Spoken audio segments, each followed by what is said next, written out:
Welcome, everybody, to the latest edition of the Bullpen with Adam the Bull, brought to you by Bet Rivers. Let me tell you something.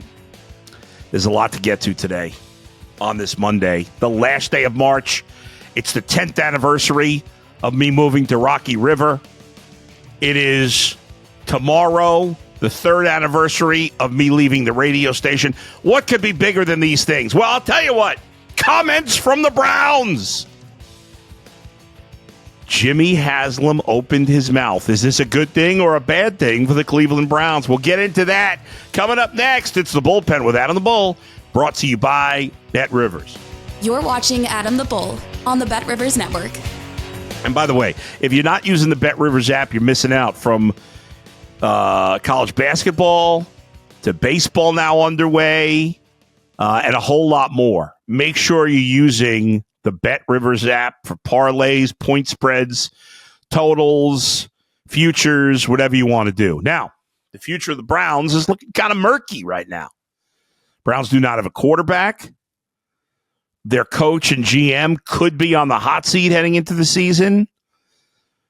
Their best player on defense, Myles Garrett, wanted to be traded. Then he signed a massive contract extension.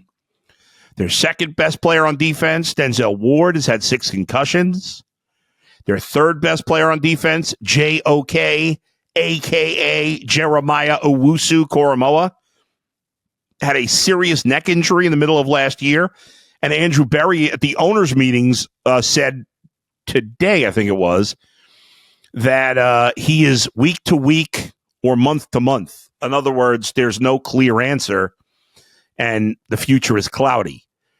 The modern all-time great running back of the Browns, Nick Chubb, is a free agent. And the Browns don't have much at skill positions outside of a good Jerry Jeudy and a solid David Njoku. So where do the Browns stand? And how can they turn this around? And who's to blame for the failures? Well, yesterday, Kevin Stefanski spoke. Didn't give you much of anything, not a surprise. Today, this morning, Andrew Berry, the Browns GM, spoke. Didn't give you much of anything, not a surprise. Both those guys are very tight-lipped. But then Jimmy took to the podium today, and he is not as tight-lipped as his GM and coach. Now, I will give Jimmy credit. It's very rare for me, but I'm going to give him credit. Jimmy took the blame on the Deshaun Watson mess. Now, I was surprised, honestly, how open he was about this. Let me give you the quote. Credit to Mary Kay Cabot, who's down at the winter meetings in Florida. So is our guy Jason Lloyd and some others. But Mary Kay Cabot had the tweet. Here's the quote from Jimmy Haslam. We took a big swing and miss with Deshaun. We thought we had the quarterback. We didn't, and we gave up a lot of draft picks to get him. So we've got to dig ourselves out of that hole. It was an entire organization decision, and it ends with D&I. So hold us accountable. Okay, fine. I get it. You want to try to take your other guys off the hook. If Andrew Berry and Kevin Stefanski are truly on the hot seat and they have to make decisions to get this team as good as possible this year, that would be potentially counterproductive to the long-term health of the organization. And so it's never good. Never. There's no scenario to me where a coach and a GM are on the hot seat where that's going to be beneficial to the team in any way. And it's not. You could talk yourself into it. Well, they feel the pressure. Maybe they'll get the best out of them. No. Every time I talk about, for example, people bring up Kirk Cousins, right? Is Kirk Cousins, if he's available, which he probably is Kirk Cousins most likely the best quarterback that the Browns could get next year? Yes, probably, right? Kirk Cousins is probably a better NFL quarterback right now than any of the rookies that the Browns could get or any other veterans, Joe Flacco. They have Kenny Pickett. Whatever. So, okay. Well, even if you disagree with that, whatever. Whoever your guy, the guy you think is the best, if it's a veteran.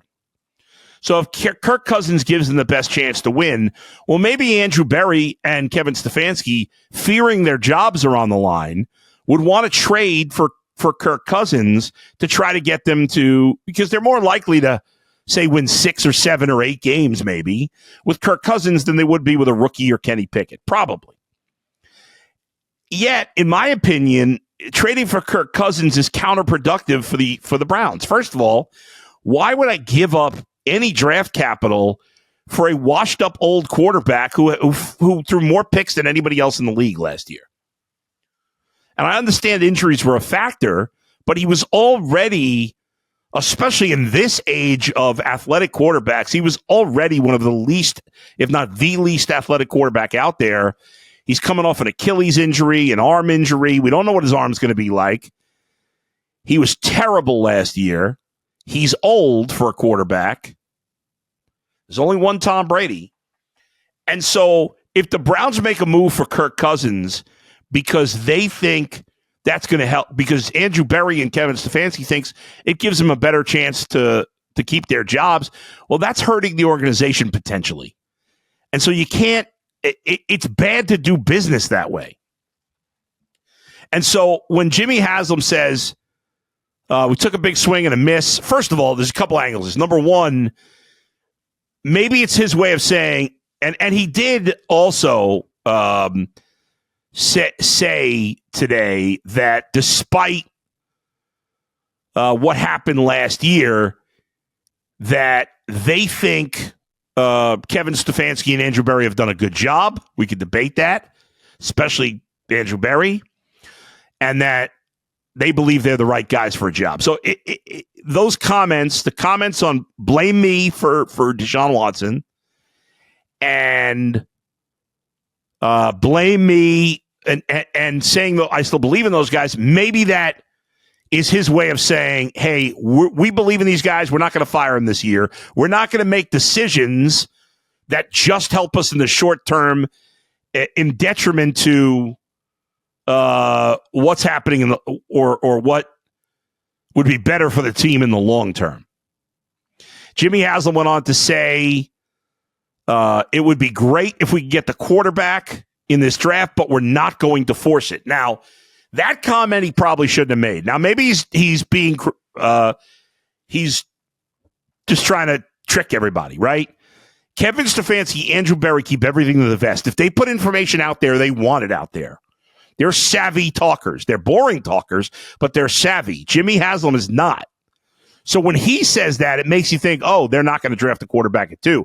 I don't know if that's the case. This could be one grand scheme that Jimmy's involved with to try to keep mislead people. But the truth is, if the Browns are not interested in taking a quarterback at 2, they should not want to get that word out there, because maybe somebody would offer them a great trade to move down, especially if you only had to move down 1 or 2 spots and you could still get the guy you want. That's a big if, but that's how it feels. And if in fact that's true, and Jimmy's now saying, well, we're not going to force it, now other teams are like, oh, they're not drafting a quarterback. So maybe a team that would consider trading up with the Browns at 2 now is not going to want to do that, because now they still might if you're picking below the Giants, if you think the Giants are going to pick a quarterback. But there might have been a team, who knows? One of these, there's 3 or 4 other teams picking in the top 10. And I don't know how far the Browns are willing to drop down in the draft, if not at all. Frankly, I don't want them to trade down, but you got to keep all options open. And maybe one of those teams, would have made an offer. And maybe that offer's less because they now are more confident that the Browns are not taking a quarterback at 2. The other part of these comments is, it is a definitive. The fact that he said it was a swing and miss with Deshaun, if there was any thought of Deshaun making a comeback with the Browns, it's over. It was pretty definitive what they said. It's a swing and a miss. It's over. He's not coming back. Now, Dee Haslam, Jimmy's wife, who's also one of the owners, attributed the swing and miss on Deshaun to him getting hurt. Now, let's be honest. This is not just about the injuries. Obviously, the injuries have played a role, but he's been terrible when he's been healthy, for the most part. With rare exceptions, he's been terrible when he's been healthy. The swing and the miss is not just because of injuries. It's because he can't play anymore. And that doesn't mean they were wrong to swing. They were right to swing, in my opinion. I know a lot of people will disagree now. It's easy to say that now. They did the right thing, in my opinion, at the time. But it's revisionist history now. Say, well, okay, it couldn't have gone worse. It's been a total disaster. At the time, it made sense. But this, and again, I wasn't someone who thought there was any chance Deshaun was coming back. But if you had any thought of the possibility of Deshaun coming back, those comments from Jimmy Haslam today, I think pretty much shuts the door. Andrew Berry said this morning that the Browns would have a young quarterback room, and yet Jimmy Haslam said this afternoon when it comes about veteran, he said they're still looking at a bunch of veteran quarterbacks, and Joe Flacco, quote, is in the conversation. Doesn't mean we're going to do anything, but he's in the conversation. So again, Andrew Berry gave you the impression maybe they're just going to draft 2 quarterbacks, go with 3 young guys, including Kenny Pickett. Jimmy Haslam saying they're still having conversations with veterans.